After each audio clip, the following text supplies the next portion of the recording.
Welcome to the party, pal. You're from the neighborhood Mastercast, back with you once again for a very interesting episode. Now, if you're watching in real time as I'm uploading videos, my daily videos, we're taking a pause on my entire DVD collection, my Vault series for the week.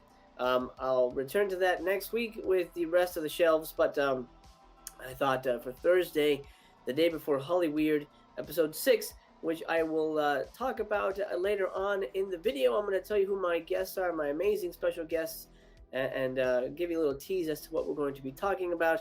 I'll do that later on. I thought the day before Hollyweird, why don't we take a pause on the Vault videos and have a little fun, have a little bit more fun, something a little different than we normally do. We're going to be watching an episode of The People's Court. Now, I don't normally watch The People's Court. This is a very special case. I don't know if you've heard of this, but Massacre Video, the owner, Louis Justin, sued a YouTuber.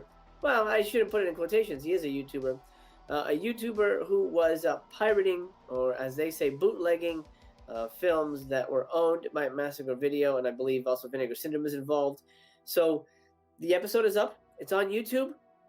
I don't own the rights to anything in case the algorithm is watching, which I know it is.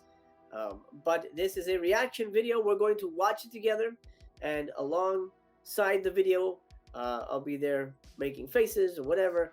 Whenever I want to chime in with a thought, I'll pause the video and I'll give you my thoughts. And of course, part of the fun is you give me your thoughts. So in the comments down below, give me your thoughts. Let me know what you think as we go along with the video. It's okay if you want to leave a long post.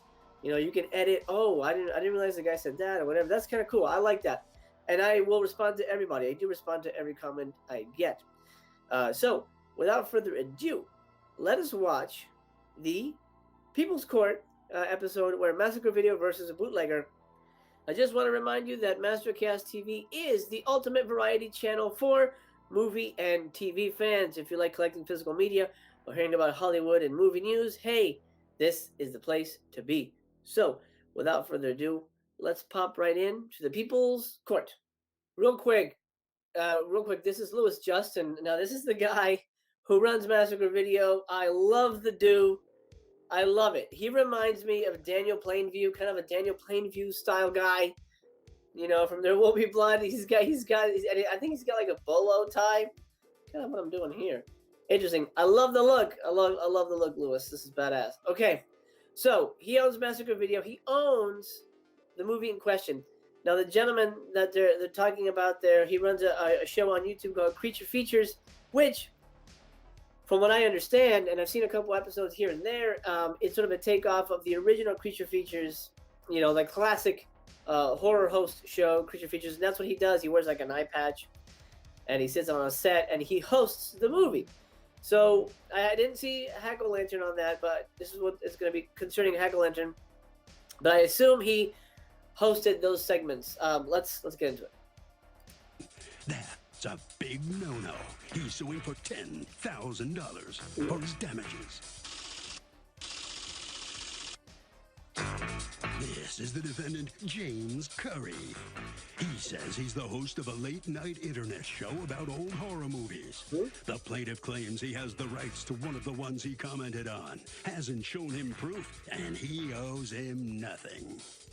He's accused of scaring a guy silly. All parties, please raise your right hand. What you are about to witness is real. The participants are... Do you see what's happening?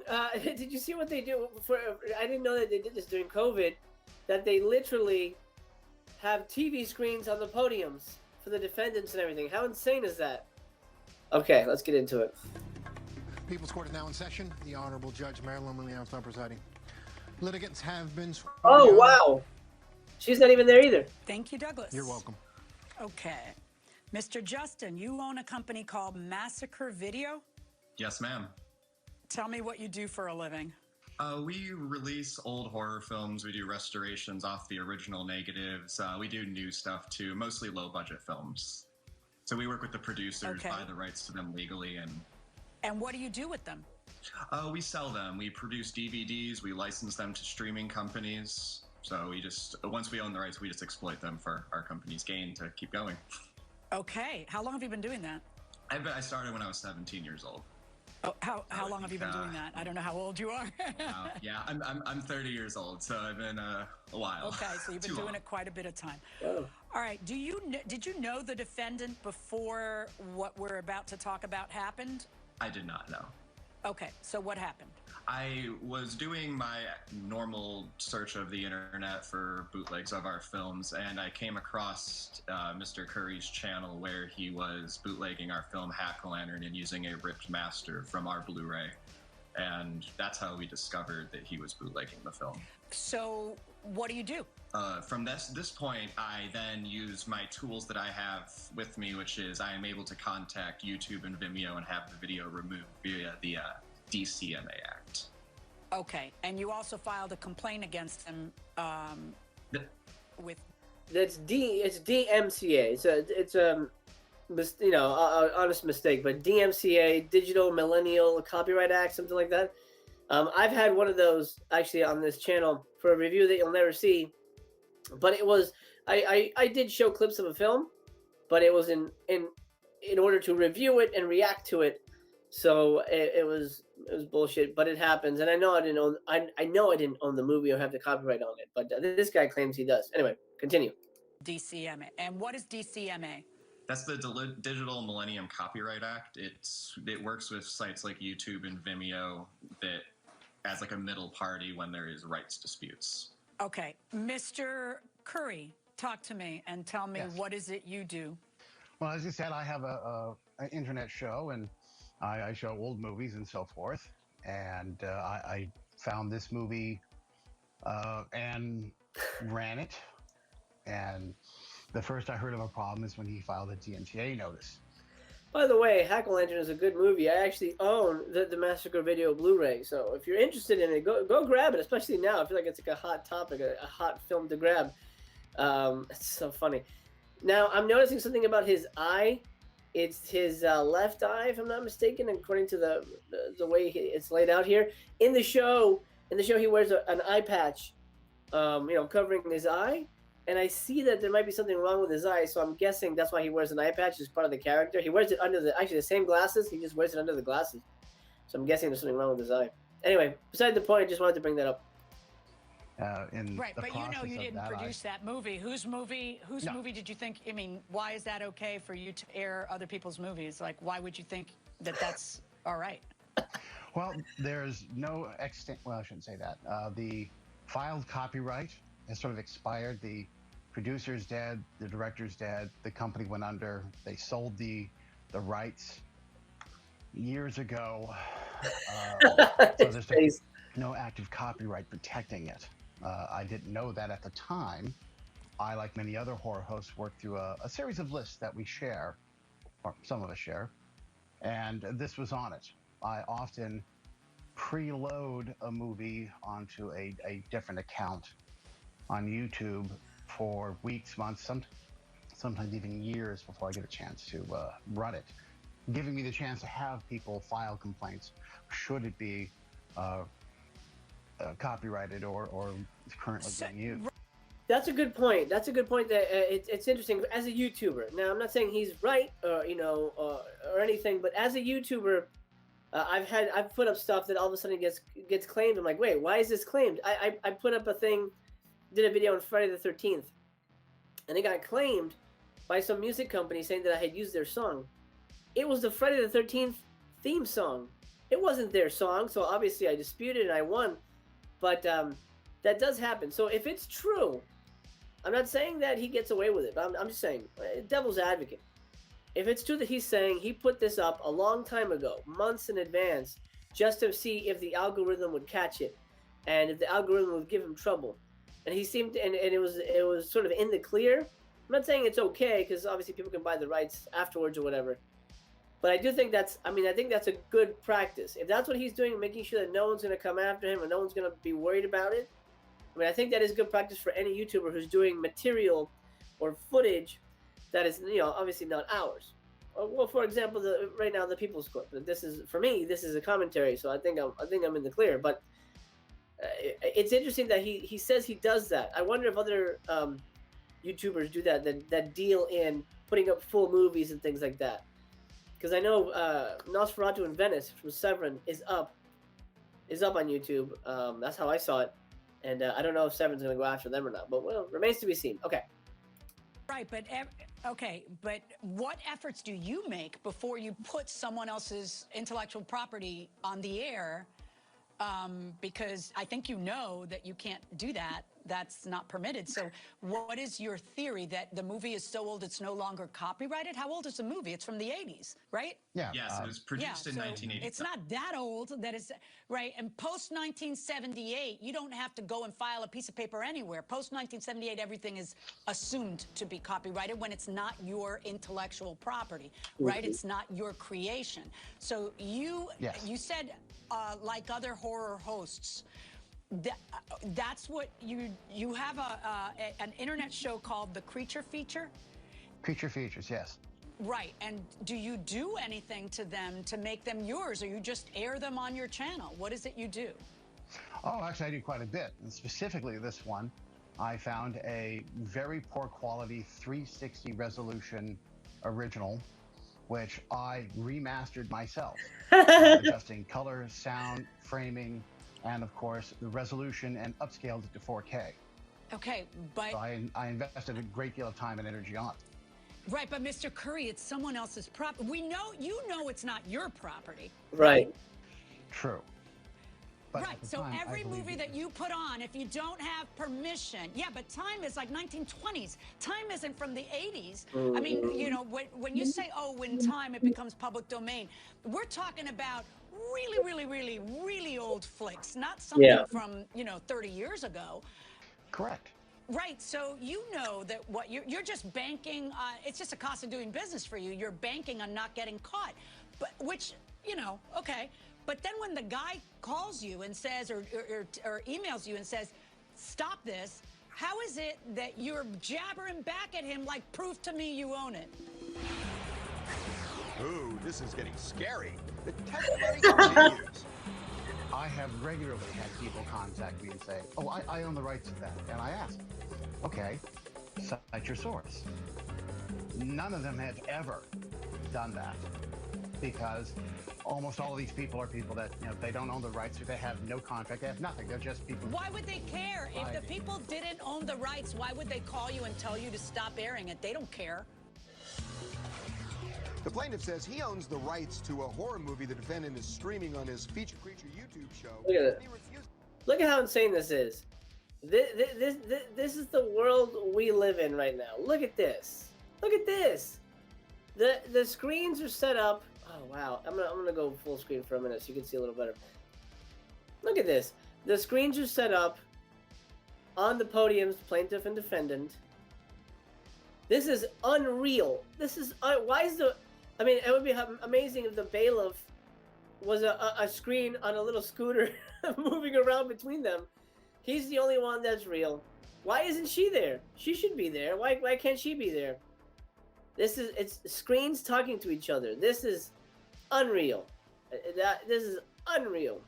All right, let's see what happens. This is to stop. The defendant says the guy has never shown him any proof he owns the scary movie, so tough. Let's listen.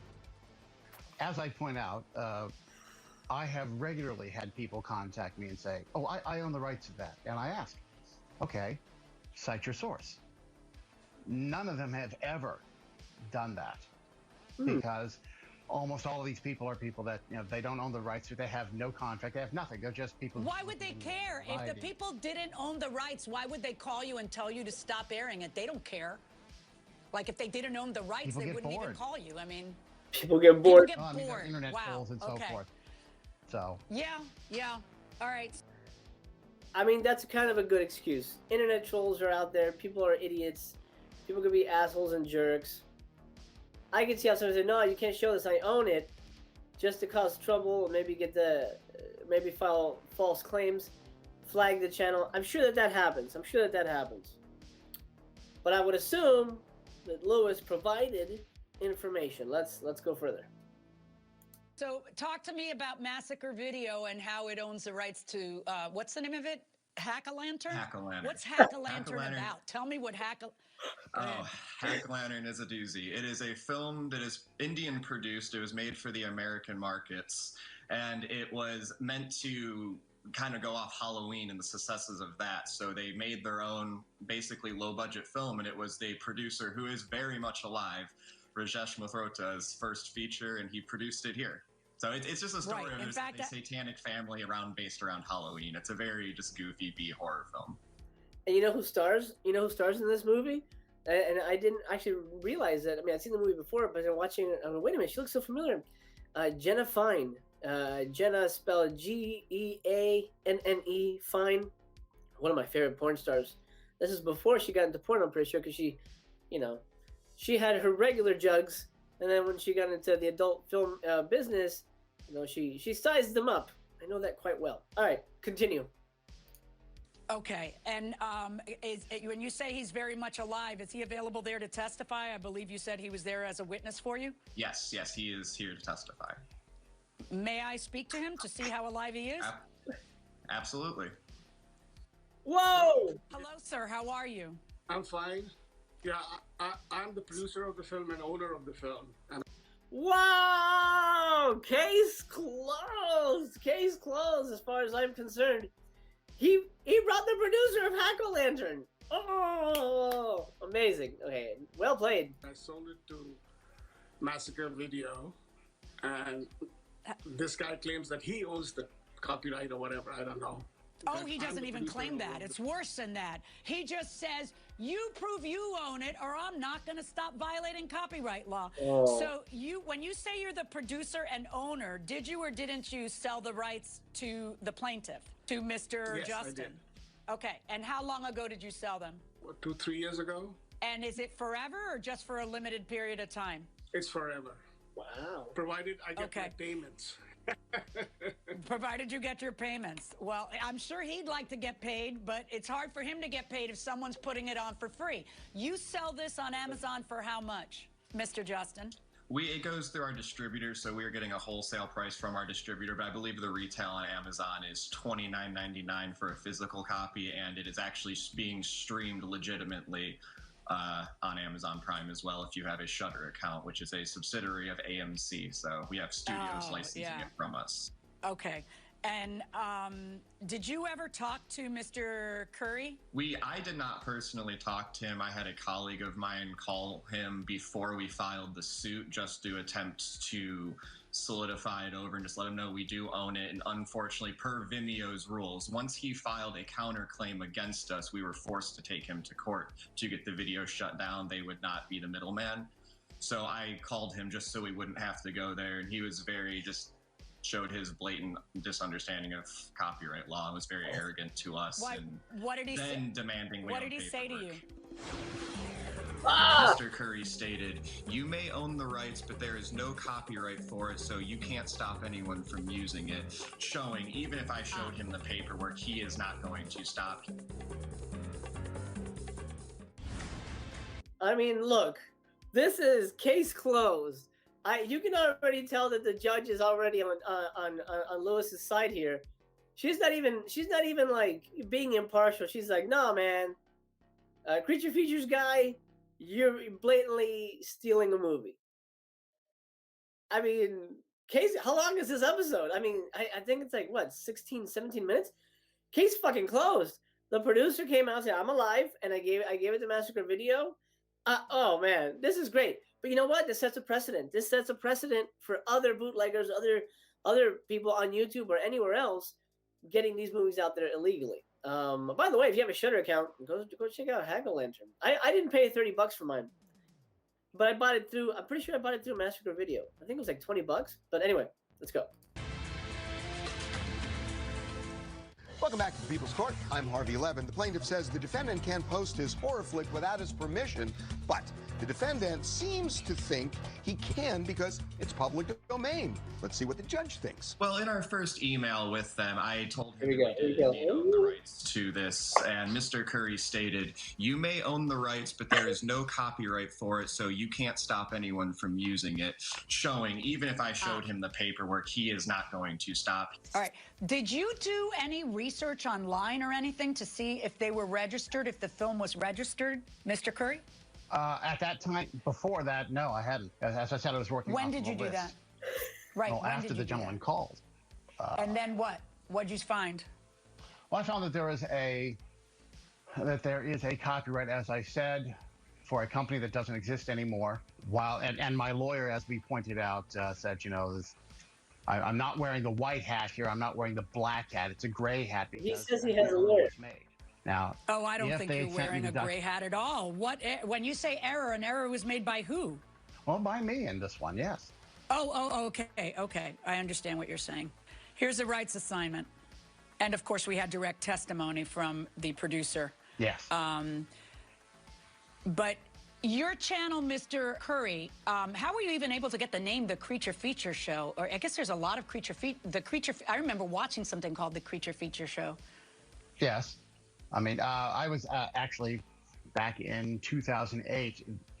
Oh, I should say back in the 70s in San Francisco, there was a creature feature show with Bob Wilkins, and the director was Tom Warsh, and he knew an associate of mine, and in 2008, they came out with a retrospective about the original host, Bob Wilkins, and he asked the associate of mine and I to bring the show back to raise interest in his movies.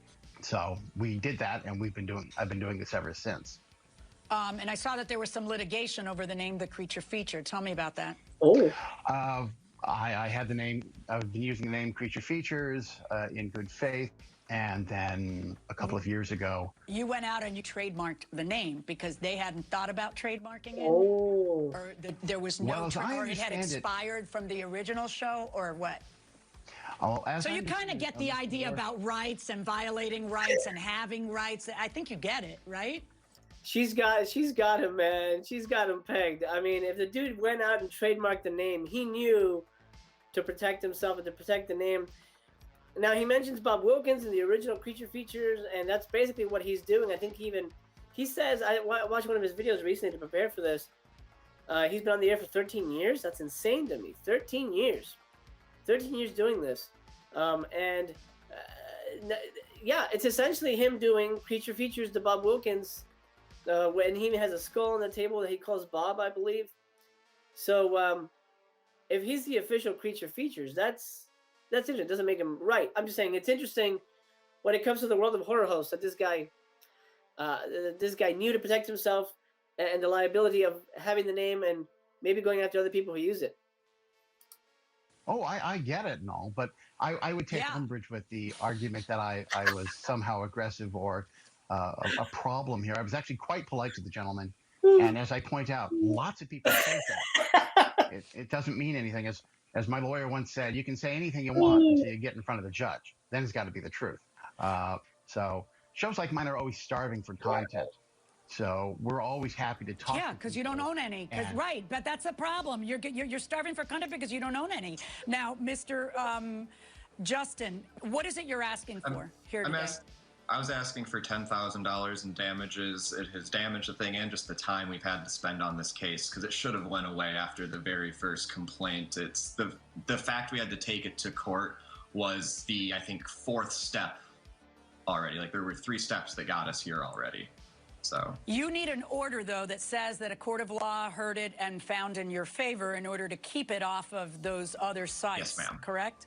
Yes, ma'am. Right. This was something we were not wanting to do at all. We tried to not have. Yeah, it shouldn't have gotten this far. It shouldn't have gotten this far. I am finding in your favor, not in the amount of $10,000, because you can't really show me damages in $10,000, can you? It's not like you can show me a decrease in sales or whatever. But let me chime in real quick. I think he probably could, if going to the video and seeing how many people viewed it. You know, if it's got, say, 1,000 views, you could say, if those, I mean, that's kind of a lot. You could say if all those 1,000 people bought a Blu-ray at $30 a pop, that's a hefty amount of money.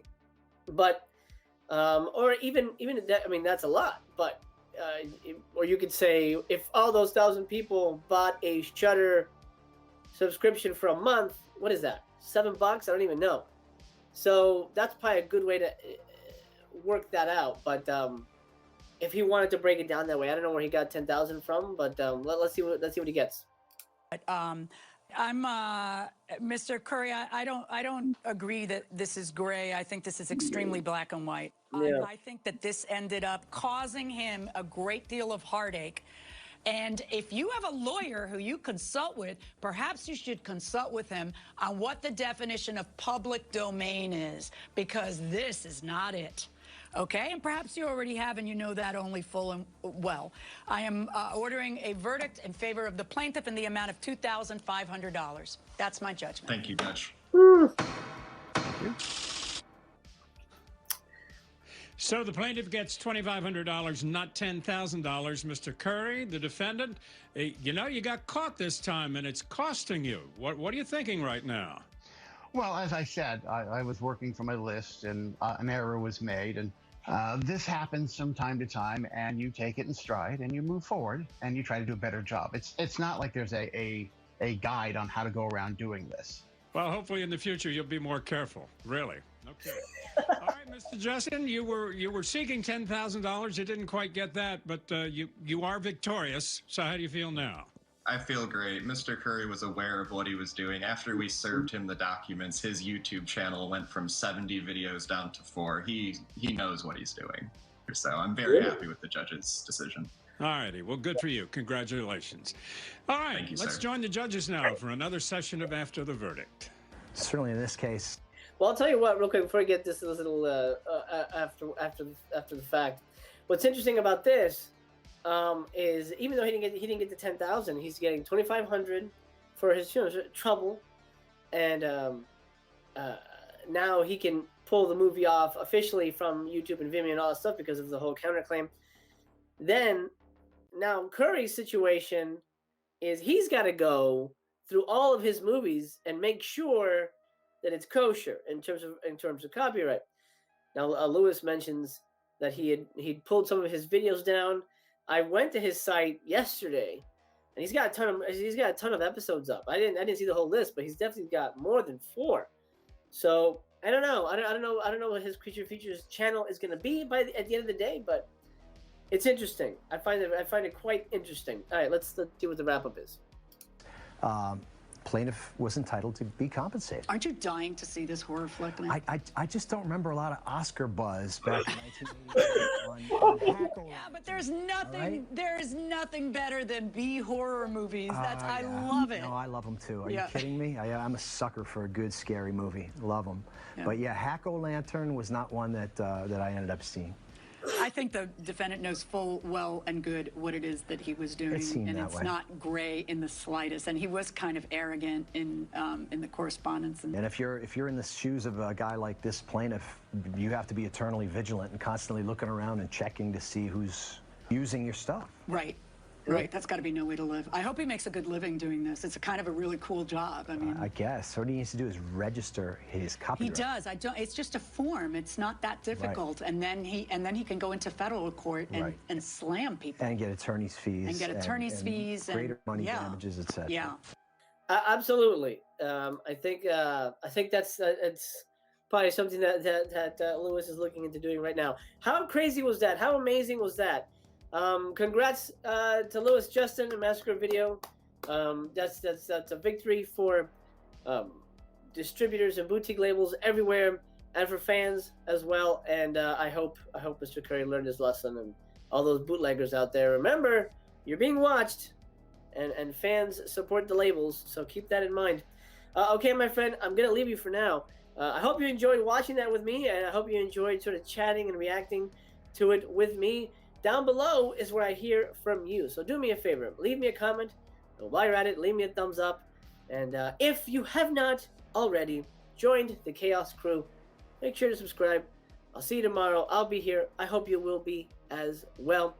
I hope you're doing well. I send you good vibes. A lot of good vibes your way.